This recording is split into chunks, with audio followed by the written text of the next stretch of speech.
चलिए class 12th इतिवृत्त इतिहास चैप्टर का आज अगला टॉपिक हम बताएंगे दरबारी त्योहार के बारे में। विवाह किस प्रकार मनाया जाता था दरबारी त्योहार में, मुगल दरबार में। हरम क्या होता था, मुगल काल की प्रमुख महिला कौन कौन सी थी। उसके बाद सूचना तंत्र मतलब उस टाइम किस प्रकार एक दूसरे के पास खबर जाता था।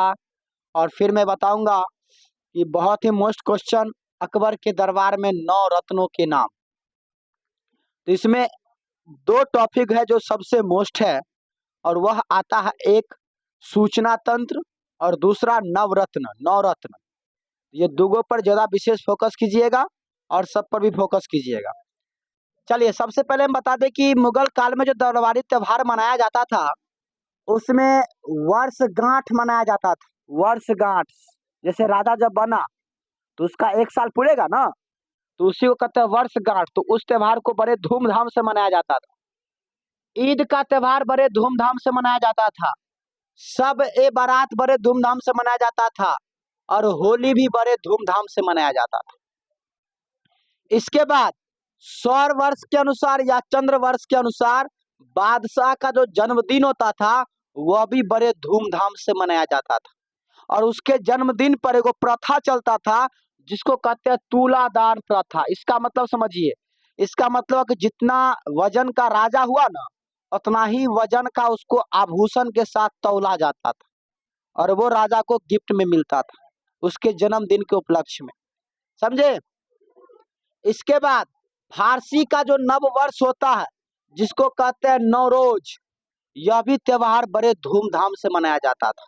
तो ये सभी फंक्शन थे जो मुगल दरबार के समय में धूमधाम से मनाया जाता था। अब है विवाह, शादी विवाह उस टाइम कैसे होता था। बउआ शादी विवाह में उस टाइम गरीबी में भी बहुत ज्यादा पैसा लुटाया जाता था, मतलब पैसे बहुत ज्यादा खर्च शादी विवाह में उस समय किए जाते थे। बहुत ही भव्य तरीकों से विवाह का आयोजन होता था। 1633 में ना नादिरा का शादी हुआ था, किसके साथ, दारा शिकोह के साथ। दारा शिकोह औरंगजेब का बड़का भाई था, ठीक है। तो इसके साथ जब शादी हुआ था तो उसकी जो बहन थी दारा शिकोह की बहन, उसका नाम था जहां आरा। इन्होंने अपने भाई के शादी पर 32 लाख रुपया उस समय खर्च किए थे। 32 लाख रुपया, आज का पीढ़ी तो पता भी नहीं है, ठीक है। हीनाबंदी समझ में आता है। मेहंदी रस्म, क्या बुआ रे, मेहंदी रस्म। मेहंदी रस्म ना राजमहल बता दीवान एक खास होता था जिसमें गुप्त फैसला सुना जाता था। उस महल में ये क्या हुआ था, हीनाबंदी मतलब क्या कहते हैं उसको, हल्दी रस्म का कार्यक्रम हुआ था, ठीक है। तो उस समय लगभग विवाह पर बहुत ज्यादा पैसा खर्च किए जाते थे। अब सोचिए हरम के बारे में। हरम क्या होता है, हरम एक फारसी शब्द है। हरम कैसा शब्द है बुआ, फारसी, जिसका अर्थ होता है पवित्र, पवित्र स्थान। जो मुगल दरबार में पवित्र स्थान होता था उसी को कहा जाता था हरम। उस स्थान पर कौन रहता था, तो पत्नी, बादशाह की पत्नी, उपपत्नी मतलब पत्नी के अलावा भी पत्नी रखा जाता था जिसको हम लोग गर्लफ्रेंड कहते हैं, वह भी रखते थे। रिश्तेदार में माँ बेटा जो भी आ जाए, चाचा चाचा पुतो नौरा जो भी आ जाए उसमें, ठीक है, वो सारा रिश्तेदार इस हरम में रहते थे। हरम का मतलब पवित्र स्थान, जिसको आप लोग गोसाई घर कहते हो। आपके घर का पवित्र स्थान टॉयलेट रूम नहीं ना हो सकता है, वो तो गोसाइये घर हो सकता है। का जी, ऐसे का देख रही हो जी, गीत याद पड़ जाता है, प्यार हो जाएगा ऐसे में हमसे, ध्यान दो इस सब पे, बच्चे हो अभी। चलिए, तो मैंने कहा ये सब आदमी कहाँ रहते बुआरे, हरम में। स्त्री जो होती थी ना, जो स्त्री मुगल खानदान में ना शाही परिवार से आता था, शाही खानदान से अगर कोई लड़की शादी ब्याह करके मुगल में आ गई तो उसको सबसे उच्च कोटि का दर्जा मिलता था, अर्थात उसको बेगम कहा जाता था। कथी, बेगम। इसके बाद जो कुलीन में नहीं जन्मा, जिसका जन्म कुलीन में नहीं हुआ, उसको अगहा कहा जाता है, अगहा। उसके बाद जो भी उपपत्नी होती थी उसको अगाचा कहा जाता है। तो उपपत्नी को अगाचा, कुलीन में जो नहीं जन्मा वो अगा। कुलीन मतलब बड़का परिवार हुआ, ठीक है। और जो स्त्री शाही खानदान से आया, शाही घराना मतलब बहुत बड़ा खानदान उस टाइम मुगल वंश में था। ठीक है, मतलब इसमें अगर देखा जाए तो तीनों का तीनों पत्निये है, बेगमो पत्निये हुई, अगहा भी पत्निये हुई, अगाचा भी पत्निये हुई। ठीक है, लेकिन सबसे उच्च कोटि का दर्जा किसको मिलता था? बेगम को मिलता था।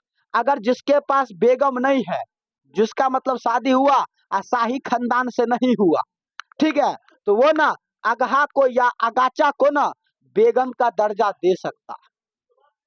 ठीक है, इसके अलावा भी मुसलमान को मतलब इस्लाम में 4 गो पत्नी रखने का हक था। क्या गो पत्नी? 4 गो बीवी। आजकल हम यार एगो रखते हैं कि चिचियाने लगती है, इसीलिए हम लोग 4 गो से प्लस करेंगे तो ना मुसलमान से ज्यादा बढ़ेंगे हम लोग। हाँ, आ द्रौपदी के पास 5 गो हस्बैंड न था, वाइफ ने न थी। हम यहाँ पे वाइफ की बात कर रहे हैं क्या? तो ध्यान रखिए, जो गर्लफ्रेंड होगी हम लोगों की उसको आज से हम बोलेंगे अगाचा अगाचा। ठीक है, और जो ऊंचा कास्ट की होगी उसको बोलेंगे बेगम, और जो पैसा वाला में नहीं जन्मी होगी उसको बोलेंगे अगहा। इसके अलावा भी हम 4 गो रख सकते हैं। अब सोचो तुम्हारा स्थान कहाँ पे है, तुम में क्या, किसमें हो? बेगम में क्या, अगहा में क्या, अगाचा में? वाह, अनुष्का बोले बेगम में हम है सर, बताइए, सोच लीजिए आप, क्या बात है। चलिए, तो ये हुआ शादी विवाह 4 गो कर सकता था, तो हम लोग 10 गो कर सकते हैं। क्यों? हम लोग मुसलमान से कम पावर में रहेंगे। ठीक है, जब कोई चीज में कम पावर नहीं तो इसमें भी कम पावर नहीं रहेंगे। चलिए, अब मुगल काल में जो प्रमुख महिला लोग थी, पुरुष के बारे में तो मैंने पढ़ा, महिला सब कौन थी फेमस? महिला सब में नाम आता है जोधाबाई, अकबर की बीवी, ताराबाई, चांद बीबी, इसी के नाम पे तो थी है, चांदनी चौक का नाम पड़ा हुआ है। नूरजहां, वह जिसको रास्ते में प्यार हो गया, बाजार में ना प्यार हुआ था इसको। हाँ बता, बाजार में प्यार हो जाता है इसके साथ। रोशन आरा, ई कथी है? नूरजहां, सॉरी ई कथी लिखे रे? ओ, नूरजहां दूगो लिखा गया है, सॉरी। तो ये सब हो गई प्रमुख महिला जो मुगल काल में ना सबसे फेमस महिला थी। सबसे खतरनाक महिला कौन थी? नूरजहां, सबसे खतरनाक थी। ठीक है, हाँ, इसीलिए कहते हैं बाजार की प्रेमिका कभी मत रखना चाहिए, वरना हालात नूरजहां के जैसा हो जाएगा। समझे ना? घर का ना घाट का, बाद में विधवा बन के जिंदगी जिएगी, बेटियों जिएगी, अपनों जिएगी। इसलिए मैं कहता हूँ आप इस सब पर ध्यान दीजिए। ठीक है, जरूरी नहीं है कि पढ़ा लिखा इंसान ही बहुत बड़ा आदमी बन सकता है। नहीं विश्वास है? अकबर को देख लो, पढ़ने में मन ही नहीं लग रहा था, और देखो पूरा मुगल का मालिक कहलाया। कहलाया कि नहीं कहलाया मालिक? लोग किसको पूजता है? अकबर को। औरंगजेब को पूजोगी? तो कितने पढ़ल लिखल था अकबर? कम में था पढ़ल लिखल। इसीलिए पढ़ाई लिखाई को जीवन के आधार से तुलना नहीं करना चाहिए। क्या? हाँ, चलिए, विदुषी महिला मतलब जो पढ़ी लिखी महिला थी, उसमें नाम आता है हुमायूं की भतीजी सलीमा का। हुमायूं की बहन एगो है गुलबदन बेगम, इन्होंने हुमायूं नामक पुस्तक लिखी थी। तो पढ़ल लिखल थी तब ना, और आजकल की महिला तो अपन पुस्तक लिखिए नहीं पाती है, दूसरी पुस्तक का लिखेगी जी? क्या अपन जीवनी याद है क्या जन्मी थी, क्या बजे? आ अपन याद नहीं है, दोसर याद करती है। उसके बाद जुबिन निसा, जुबिन निसा कौन थी? इसका राइटिंग बड़ा सुंदर था, लिखावट सुंदर था। तो ये सब थी जो मुगल काल में विद्वान महिला थी। अब बताओ, लिखावट सुंदर था, विद्वान, तो हमरा के लिखावट देखो कैसा है। क्या हम लोग तो विद्वान का भी विद्वान स्क्वायर हो जाएंगे तो ऐसे मेरे। चलिए, ये था मुगल काल में प्रमुख महिला कौन कौन सी थी। अब मैं बताऊंगा कि मुगल काल में सूचना तंत्र की व्यवस्था के बारे में। जैसे आजकल टेलीफोन हो गया, मोबाइल हो गया, हाय हेलो व्हाट्सएप, जानू कहाँ हो, बेडरूम में या टॉयलेट में, चलो वीडियो कॉल करके दिखाओ। ठीक है, वीडियो कॉल करोगी, ओ जानू फोन काटो, अभी तुम टॉयलेट में हो, बाद में फोन करना। नहीं बाबू, इसके बाद क्या हुआ? तो अभी तो तुम जान जाते हो, लेकिन उस समय भाई अब राजा कहीं घुस गया टॉयलेट में, तो उसका जो घरवाली होगी या उपपत्नी सब होगी, वो सब कैसे देखेगी? तो उसके बारे में कैसे पता चलेगा? तो हम बताते हैं, देखो कैसे पता चलेगा। आज से 400-500 साल पहले की बात है, जब डाकिया में हरकारे की व्यवस्था थी, डाकिया हरकारे की व्यवस्था थी। इसका मतलब समझिए, आदमी ना दिन रात दौड़ता था, दिन रात दौड़ता था, और तब जाके एक सूचना को अन्य जिनके पास पहुंचाना है वहां तक पहुंचाता था। उसमें दो तरह की व्यवस्था थी, एगो थी पैदल डाक व्यवस्था और एगो था अश्व डाक व्यवस्था। पैदल डाक व्यवस्था एगो था अश्व डाक व्यवस्था, दूगो था। तो मैं पहले बताता हूँ पैदल डाक व्यवस्था में क्या था। बउआ रे, पैदल डाक व्यवस्था में ना एगो मतलब जो आदमी रहता था जो सूचना को यहाँ से वहां तक ले जाता था उसको हरकारा कहा जाता। कथी? हरकारा। आ हरकारा के पास एगो डंडा होता था, और डंडा के ऊपर में पित्तल का कुछ पट्टी लगा हुआ था, या पित्तल का उसमें कुछ कवर लगा होगा, ठीक है, ताकि पित्तल ठक ठक ठक ठक करके अपना आगे दौड़ेगा। उसके बाद यह 3 कोस के दूरी पर एक रथ, 3 कोस पूरा, अरे मानो कि यहाँ से गया, ठीक है, 3 कोस पूरा यहाँ पर, फिर 3 कोस पूरा यहाँ, फिर 3 कोस पूरा यहाँ पर, ठीक है, क्योंकि एक ही आदमी हर जगह जाएगा तो थक जाएगा ना। तो क्या होता था कि जब जैसे माने कि राजमहल से कोई चिट्ठी आया, चिट्ठी आया, आदमी किसको दिया? हरकारा को दिया। रे हरकारा, तुम हरकते हरकते चल जाओ और जाके दे देना किसको? अगला हरकारा को, और ये न्यूज वहां तक पहुंचा देना। जैसे हमको मानो दिल्ली दिल्ली से दौलताबाद तक न्यूज देना है, ठीक है, लगभग उसका किलोमीटर है 800 किलोमीटर। क्या किलोमीटर है? अब एक आदमी नहीं ना जा सकता है, तो क्या था 3 कोस की दूरी पर, एक कोस में 3 किलोमीटर, तो 3 कोस में 9 किलोमीटर, ठीक है। तो 9 किलोमीटर की दूरी पर ना, या 3 कोस की दूरी पर, ये क्वेश्चन आता है क्या कोस की दूरी पर पैदल डाक व्यवस्था था? तो 3 कोस की दूरी पर, ठीक है। चलिए, तो 3 कोस की दूरी पर से एक आदमी यहाँ खड़ा हो गया, अब ये ले लिया, हाथ में डंडा ले लिया, और दौड़ते हुए ठक ठक ठक ठक ठक ठक, ताकि उसके ठक ठक से ये पता चले कि आगे मतलब कोई आदमी आ रहा है। उसके बाद हाथ में घंटियों रहता था, घंटी, घंटियों टन टन टन टन टन टन टन टन करके आ दूसरा हरकारा के पास पहुंचता था। फिर वो आए, घंटी लगले, घंटी कखनी लगल, लग गए कि लग गए, लगे वाला लग गए, हल्का रुकियो ना, अभी चल जाओ, सुनियो ना, अहाँ चल जाओ वो क्लास में, पहला से चौथा में चल जाओ, आलोक के भेजब छठा में, सुनिए, आगे से 1 नंबर में भेज देवे, आ, अरुण सर जी में आप, चलिए, अच्छा ठीक है। तो हरकारा की व्यवस्था था बुआरे, तो एक के पास न्यूज गया, वो घंटी टन टन टन टन लाठी सदा से दूसरा हरकारा के पास पहुंचा, अब उसको दिया चिट्ठी, ले दे देना गर्लफ्रेंड को चिट्ठी, ठीक है। फिर वो गया तेसरका के पास, तो ये पद्धति तब तक चलते रहता था जब तक कि उसका चिट्ठी मंजिल तक नहीं पहुंच जाए। तो यही व्यवस्था था, कौन व्यवस्था? पैदल डाक व्यवस्था, ठीक है। अब है दूसरा कौन? अश्व डाक व्यवस्था। कौन डाक व्यवस्था हुआ रे? अश्व डाक व्यवस्था। अश्व डाक व्यवस्था 12 किलोमीटर की दूरी पर होता था, अर्थात 4 कोस। कितने कोस? 4 कोस, ठीक है। डाक चौकी बना होता था, डाक चौकी पर क्या होता था कि मतलब आदमी रुकता था, और वह आदमी घोड़ा को लेके रुकता था, घोड़ा, दूगो घोड़ा होता था, क्या वो घोड़ा? दूगो घोड़ा, ठीक है। कहाँ पर रुकता था? डाक चौकी पर, ठीक है। उसको ना औलाद कहा जाता था, मतलब जो ये पद्धति जो है उसमें जो आदमी जैसे इसको कहे ना हरकारा, तो उसको औलाद कहते थे, ठीक है। तब क्या हुआ कि वहां पर दो घोड़ा रहता था 12 किलोमीटर डिस्टेंस पे, मतलब 4 कोस की दूरी पर। चिट्ठी लेके आया घोड़ा पर, घोड़ा पर बैठ गया, घुड़सवार आया और घोड़ा की सतह से आया, पहुंचा दिया, ठीक है, पहुंचा दिया। कहा? डाक चौकी पर। तो वहां पर 2 घोड़ा होता था, तो एगो घोड़ा लेके वो चल जाता था, और फिर एक घोड़ा लेके वो वापस लौट आता था, समझे। और फिर तब यह घोड़ा ना 5 से 6 पड़ाव, मतलब 5 से 6 जगह रुकने के बाद, तब 5 से 6 जगह मतलब क्या हुआ? 12 किलोमीटर दूरी पर एक बार रुकता था, तब 12 पंचे 60, 60 किलोमीटर की डिस्टेंस पर ना लगभग लगभग घुड़सवार बदल जाता था। पहले घोड़ा बदला, अब घोड़ा पर जो सवार आदमी होता था वही बदल जाता था, मतलब वो हट के अब दूसरा आदमी आता था, ठीक है। इस प्रकार यह व्यवस्था जहां तक उसको चिट्ठी पहुंचाना है वहां तक वो पहुंचा देता था, फिर वापस लौटाता था। तो ये था कौन व्यवस्था? अश्व डाक व्यवस्था। तो मुगल काल में डाक व्यवस्था कितने प्रकार के था? दो, अश्व और पैदल, ठीक है। चलिए, अब उस समय सूचना तंत्र क्या था? सूचना तंत्र, सूचना तंत्र का मतलब होता है कि उस टाइम ना डाक चौकी पर ना नगाड़े बजते थे, नगाड़े, ढोल बाजा, ठीक है, और सबका धुन अलग अलग होता था। अब सर जी ढोल नगाड़ा कैसे बजते थे? जैसे यहाँ बजा, अब इसका ढोल नगाड़ा का आवाज अगला चौकी का आदमी सुनेगा तो इसको देखकर वो बजाएगा, उसको देखकर अगला आदमी बजाएगा।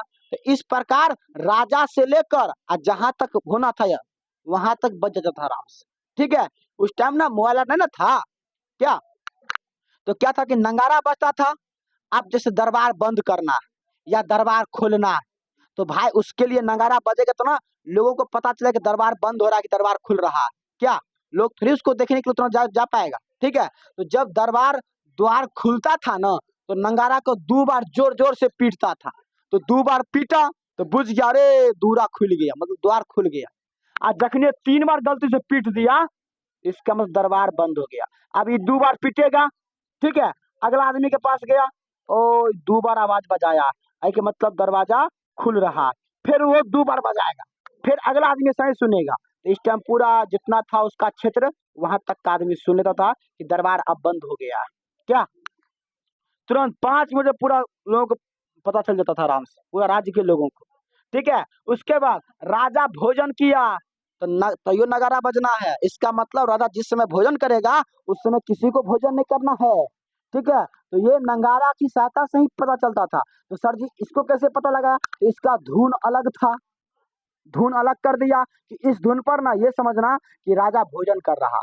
अगर कोई आदमी राजदूत आ रहा है, मतलब दूसरे दूसरे राज्य का खबर लेकर कोई आएगा तो उसे राजदूत उसको कहेंगे ना, राजदूत आया, या कोई प्रजा आ रहा है, आम आदमी प्रजा, या कोई साधु या अमीर लोग आ रहा है तो सबके लिए नगाड़ा का आवाज अलग अलग होता था, ठीक है। इससे राजाओं को बैठे बैठे सब चीज की जानकारी मिल जाती थी और यही था सूचना तंत्र। कौन तंत्र? सूचना तंत्र। कोई दिक्कत समझने में? चलिए, तो इस प्रकार मुगल काल में सूचना तंत्र की व्यवस्था थी, ठीक है। बड़ा अजीबो गजब था, लेकिन अश्व डाक व्यवस्था से कहीं ज्यादा फास्ट था। कौन व्यवस्था? पैदल डाक व्यवस्था, समझा। अब अकबर के दरबार का 9 रत्न, अकबर के दरबार का 9 रत्न, बहुत मोस्ट क्वेश्चन है, ध्यान रखिएगा।